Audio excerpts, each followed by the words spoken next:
माँ तारा ने शिव जी को स्तनपान कराए थे, ये पूरी स्टोरी डिटेल में बताएं। और माँ तारा की उत्पत्ति क्या वहीं से हुई या उसके पीछे और भी कई स्टोरी? जी, माँ तारा जो है, पहले मैं शिव जी की कथा सुनाती हूँ। जब समुद्र मंथन हुआ था तो शिव हलाहल निकला था, तो उसको हलाहल को शिव जी ने ही विषपान किया था। तो बहुत गर्मी हो रही थी, यहाँ तक उन्होंने कंठ में आके महादेवी आई, माँ तारा आई और उन्होंने कंठ पर हाथ लगा के उसको रोक दिया वहीं के वहीं, और माँ तारा स्वरूप में उन्होंने उनको दुग्धपान कराया। इसीलिए माँ का कई जगह ऐसी कथाएं मिलती हैं कि माँ का जो नील वर्ण हुआ वो इसीलिए हुआ कि उन्होंने शिव जी को दुग्धपान कराया। कई जगह ऐसी कथा भी मिलती है। और वैसे वो नील सरस्वती के नाम से जानी जाती हैं माँ। एक जटा, उग्र तारा, नील सरस्वती, इस नाम से माँ प्रख्यात हैं। अब माँ तारा की दूसरी हमें मिलती है आगम और निगम, दो हैं तंत्र के, आगम और निगम। निगम में हमको मिलता है अलग उल्लेख, आगम में हमको मिलता है अलग उल्लेख। अगर हम निगम की तरफ जाएं तो ये संसार जो है वो हिरण्यगर्भ है। हिरण्यगर्भ की उत्पत्ति जो हुई है वो हुई है सूर्य से।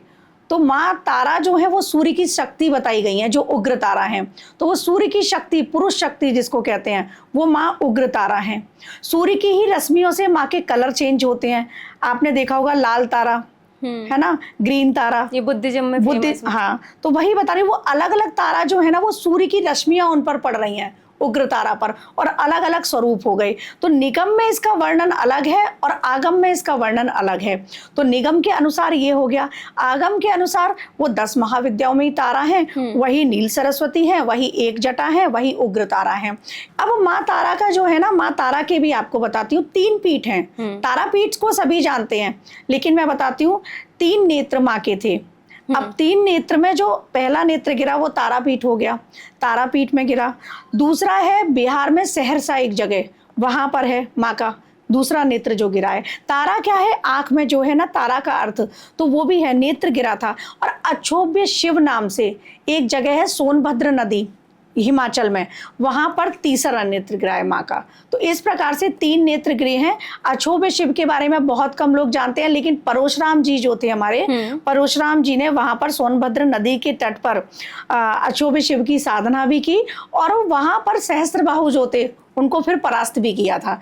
इसी प्रकार से जैसे बिहार में मैंने बताया सहरसा, एक नेत्र जो तारापीठ वो सबसे शक्तिशाली है, क्योंकि ये जो तारापीठ है पूरे शमशान भूमि पे बना हुआ है। और शमशान भूमि क्या है, अक्सर लोग डरते हैं शमशान में जाने से या शवों से, लेकिन देखा जाए तो शिव भी शव बनकर लेटे हुए हैं। जब तक आप अपने अंदर शक्ति को लेकर नहीं आएंगे आप शव ही हैं।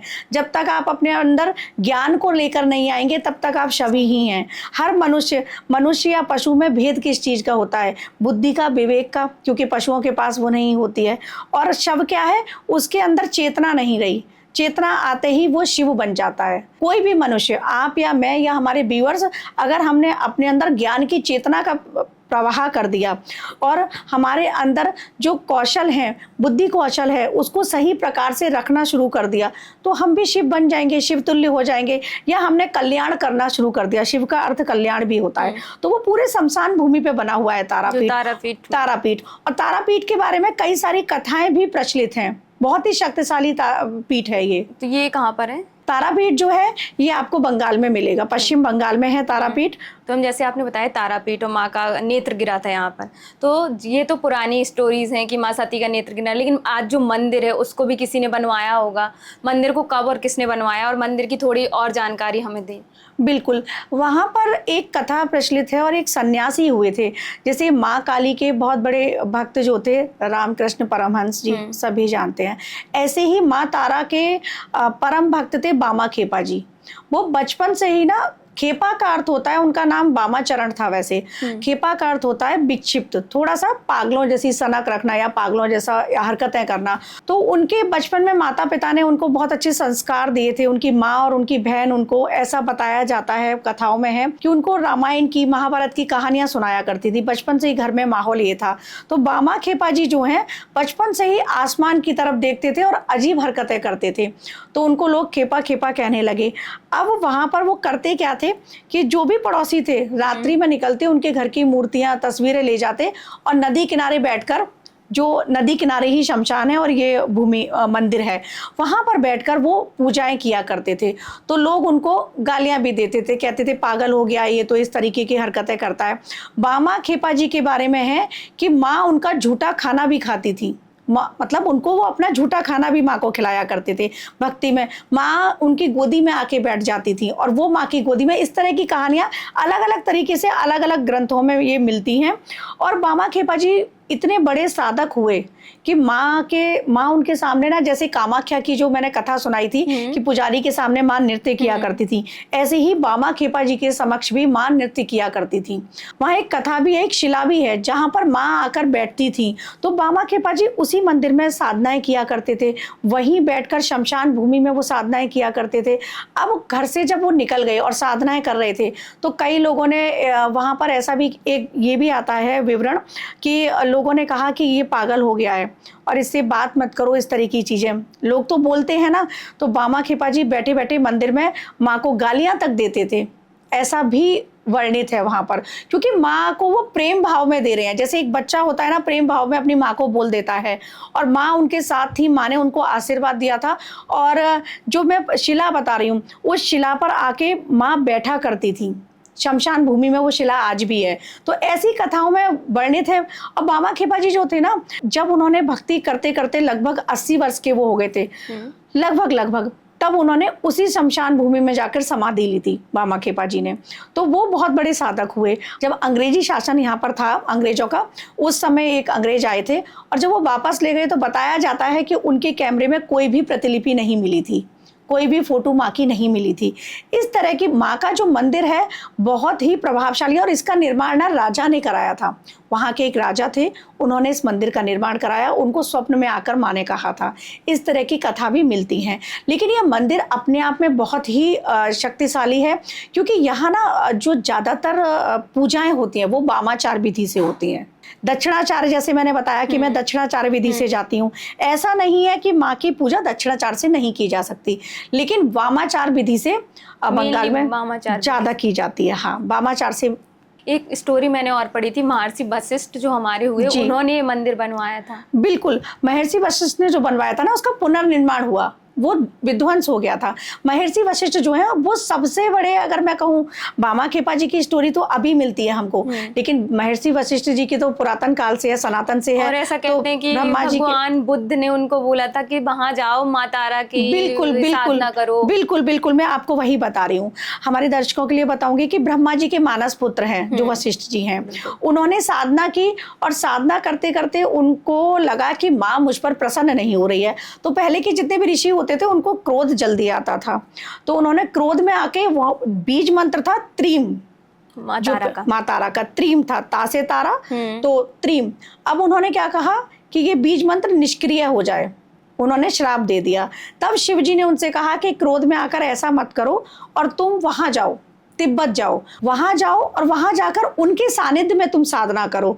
तब उन्होंने फिर वहां गए, और बुद्ध के बारे में भी बताऊंगी। 8 बुद्ध हुए हैं जो महात्मा बुद्ध थे, तो ये 8वें बुद्ध थे। इनसे पहले भी 7 बुद्ध हो चुके थे। तो जो सबसे पहले बुद्ध थे, उनसे जो भगवान विष्णु का अवतार बताए जाते थे, और ये रामायण काल की ही कथा है, त्रेता की। उनके सानिध्य में ये साधना की, और साधना करने के बाद ही ना फिर उन्होंने इस मंत्र को स्त्रीम करा, स्त्रीम, सा ता ई, इस तरीके से स्त्रीम। इसमें कई शब्दों से बीज से मिलके बनता है ना, तो जो बीज त्रीम था उसको तो उन्होंने श्राप दे दिया था, फिर ये स्त्रीम बना। तो अब जो माँ तारा के बीज मंत्र का जाप किया जाता है वो स्त्रीम स्त्रीम स्त्रीम। अब यहाँ एक चीज और बताऊंगी, गृहस्थ हैं आप और मैं, गृहस्थ हैं, स्त्रीम स्त्रीम करेंगे। जो सन्यासी वर्ग है वो स्त्रींग करेगा। अब यहाँ मैं जिनको भी मंत्र देती हूँ, मैं गा की एनर्जी लगवाती हूँ। माँ और गा 2 एनर्जी होती है इसमें। तो माँ होती है गृहस्थ के लिए, गा होती है सन्यासियों के लिए। और सन्यासी का मतलब ये नहीं है कि आप जंगल में जाके साधनाएं कर रहे हैं। सन्यासी का मतलब है इस जगत में जो कुछ हो रहा है आप उन सब के लिए तैयार हैं कि वो सब त्यागेंगे।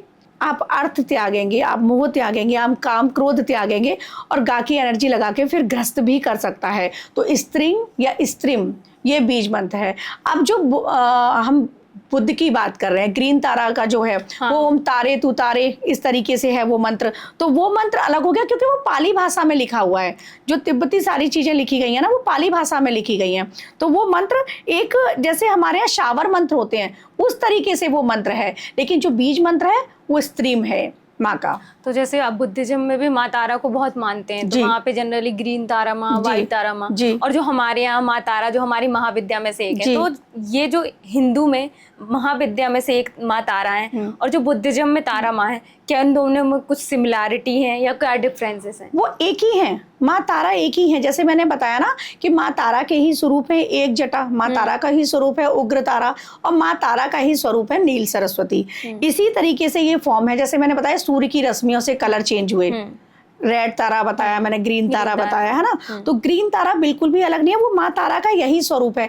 लेकिन अगर उनकी पूजा हम बुद्धिज्म के हिसाब से करते हैं तो वो इजीली जल्दी सिद्ध हो जाती है, जिसको सिद्ध करना कहते हैं लोग। मैं कृपा कहती हूँ कि कृपा हो गई माँ की, तो वो जल्दी हो जाती है। लेकिन जो उग्र तारा है, जो नील सरस्वती है, इनके प्रोसेस में थोड़ा टाइम लगता है। हिंदू धर्म में हाँ, उसमें थोड़ा टाइम लगता है। वो साधना थोड़ी सी टिपिकल है। ऐसा नहीं है कि वो साधना कोई गृहस्थ नहीं कर सकता है, कर सकता है, लेकिन एनर्जी बहुत हाई है। आपके साथ भैरवी भी आएंगी, आपके साथ योगनियां भी आएंगी, तो आप डरे नहीं, क्योंकि भैरवी आके आपको डरा भी सकती हैं, योगनी आपको डरा भी सकती हैं। लेकिन आप ग्रीन तारा की करेंगे, वहाँ ये सारी चीज़ें आपके साथ नहीं होंगी।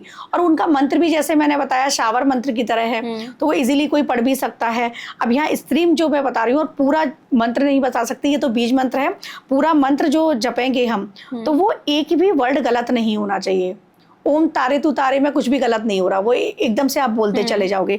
लेकिन यहाँ जो हम हिंदू के हिसाब से जाएंगे, अपने सनातन के हिसाब से जाएंगे, जो लिखा हुआ है, तो वो मंत्र को किसी गुरु से आप लेंगे, गुरु के सानिध्य में दीक्षा लेंगे। हाँ, ग्रीन तारा की भी गुरु के सानिध्य में करनी है। लेकिन अगर आप स्वयं भी करना चाहें तो भगवती से आदेश लेकर आप स्वयं भी कर सकते हैं, क्योंकि वो एक नाम जप की तरह है। लेकिन यहाँ आपको प्रोसेस में जाना होगा साधना में।